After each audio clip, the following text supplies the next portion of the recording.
পাক পাক। কি হয়েছে ইয়ামিন, তুমি আমার পথ আটকাইলা কেন? না যাইতে চাইলে থাকো। তুমি আমারে কই নিয়ে যাইতাছো? হ্যাঁ, এত দূর কেউ মানুষ যায় ঘুরতে? অনেক হয়েছে, বাসায় চলো। আচ্ছা চলো, এখানে কিছুক্ষণ রেস্ট নিয়ে তারপরে বাসায় যাব। দূর, এই জন্য তোমার সাথে কোনো জায়গায় যাইতে মন চায় না।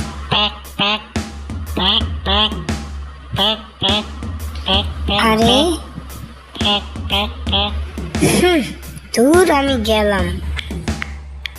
দোষ দেখ, বাচ্চারা দাঁড়াই রয়েছে, মনে হইতেছে আমাদের অটোগ্রাফের জন্য আইছে।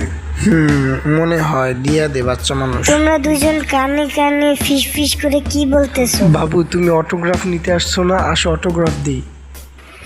আমিও তো ইউটিউবে ভিডিও বানাই, আমিও তো অটোগ্রাফ দেই। তোমরা নিবা আমার অটোগ্রাফ? বাবু তুমি ওইসব বুঝবা না। তুমি জানো আমরা ভাইরাল চরকির 2 জন স্টার, আমাদের অটোগ্রাফ নেওয়ার জন্য কত মানুষ লাইন দিয়ে দাঁড়ায় থাকে।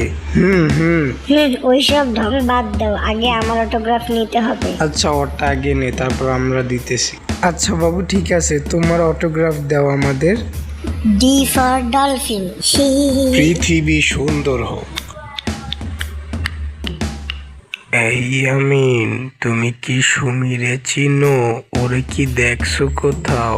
সুমিকে আর তুমিকে, আমার এত সময় নাই। জেমি, ওরা কি সুমিরে চিনে না? দূর ভাই, ও আমাদেরই চিনে না, আর আপনি আছেন সুমিরে নিয়া। সাম্বা চলো বাসায় যাই, অনেক সময় হয়েছে। আচ্ছা ঠিক আছে, কিন্তু তুমি এতক্ষণ কোথায় ছিলে ইয়ামিন?